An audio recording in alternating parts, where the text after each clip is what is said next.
Good morning dear students. Class 6. Take out your English literature book. Chapter 7. The Fog. So here we are going to discuss about this poem. The Fog. I saw the fog grow thick, which soon made blind my cane. It made tall men of boys and giants of tall men. Okay तो देखिए ये जो poem है थोड़ी सी strange है. I hope आपको बहुत अच्छी लगेगी. So keep watching carefully. I saw the fog grow thick. तो देखिए अभी इस टाइम पे भी सर्दियों का टाइम है. कोहरा तो नहीं है बट आप सबने पहले तो देखा होगा कि कोहरा किस तरह से मोटा होता जाता है, घना होता जाता है, यानी कि हमें कुछ नज़र नहीं आता. एवरीथिंग इज़ ब्लैक, सब कुछ ब्लैक ब्लैक दिखता है, यानी कि हम आगे अधिक दूर तक नहीं देख पाते. We are unable to see far from our distance.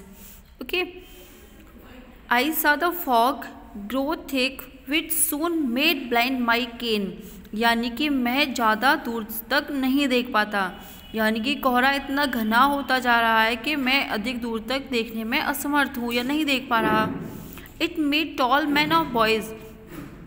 यानी कि इसमें जो लंबे लंबे व्यक्ति थे वो छोटे लड़के जैसे नज़र आ रहे हैं, और जो बहुत लंबे व्यक्ति हैं यानी कि जेंट्स ऑफ टॉल मैन वो एक नॉर्मल मैन की तरह नज़र आ रहे हैं, यानी कि नॉर्मली दिख रहे हैं. It clutched my thought I coughed. Nothing was in my head except two heavy eyes like balls of burning lead. तो देखिए क्या होता है, जब हमें सर्दी हो जाती है तो ऑब्वियसली जो हमारी गला है जो गला पकड़ लेती है तो हम साफ, यानी कि हमारी जो वॉइस है वो क्लियर साउंड नहीं होती है, यानी कि वी कैन टॉक क्लियरली, यानी कि हम सही से बात नहीं कर पाते. हमें खांसी आती है, बीच बीच में हमें रुकना पड़ता है, गला साफ करना पड़ता है. So here is the same problem with this speaker. Okay. Nothing was in my head, यानी कि मुझे कुछ भी याद नहीं आ रहा है एक्सेप्ट टू हैवी आइज, यानी कि जो उनकी आंखें हैं वो भी बहुत भारी लग रही हैं. भारी क्यों? कोहरे की वजह से और अधिक सर्दी की वजह से. Like balls of burning light, यानी कि ऐसा लग रहा है कि उनके दिमाग में कुछ जल रहा हो, यानी कि कुछ जलन सी महसूस हो रही है उनको. And when it grew so black that could no place I lost all judgement then of distance and of space. तो देखिए यहाँ पर वो कहते हैं कि जब कोहरा और बढ़ता जाता है, काला होता जाता है, उनको कोई भी जगह नज़र नहीं आती, वो किसी भी जगह को पहचान नहीं पाते. आई कुड नो प्लेस, यानी कि मैं किसी भी जगह को पहचान नहीं पा रहा हूँ.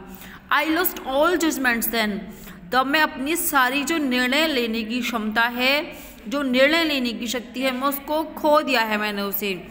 Of distance and of space, यानी कि मुझे कोई नज़र, कोई दूरी, कुछ समझ ही नहीं आ रहा मुझे कहाँ जाना है, क्या करना है. I have lost everything in my mind.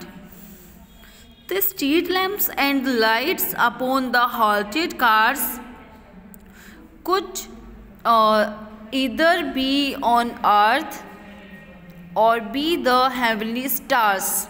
तो देखिए वो कहते हैं कि जो स्ट्रीट लाइट्स हैं वो जली हुई हैं, सारी स्ट्रीट लाइट्स जली हुई हैं अपॉन द हाल्टेड कार्स, यानी कि जो कार है वो रुकी हुई हैं. देखिए यहाँ पर आपको एक रुकी हुई कार नज़र आ रही है, लाइट भी जल रही है, लेकिन सब कुछ धुंधला धुंधला दिखाई दे रहा है.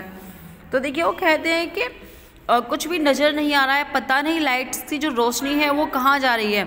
ना तो ज़मीन पर नज़र आ रही है, यानी कि कुछ क्लियर ही नहीं है, तो ऑब्वियसली पता नहीं लाइट कहाँ जा रही है, उसकी रोशनी कुछ दिखाई ही नहीं दे रहा है.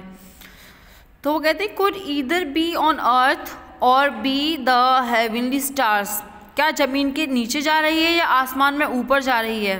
A man passed by me close, I asked my way, he said come follow me my friend. I followed where he led.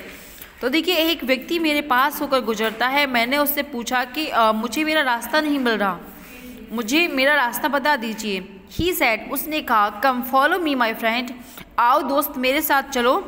तो फिर मैं उसके साथ चल दिया, जहाँ भी वो जाता है मैंने उसे लीड किया, यानी कि मैंने उसके पीछे पीछे चल दिया. He rapped the stones in front. Trust me, he said, and come. I followed like a child, a blind man led me home.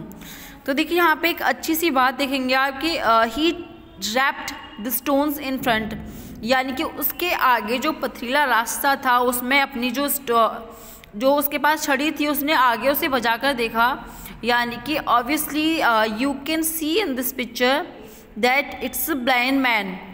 ये एक अंधा व्यक्ति है जो कि इनको रास्ता दिखा रहा है।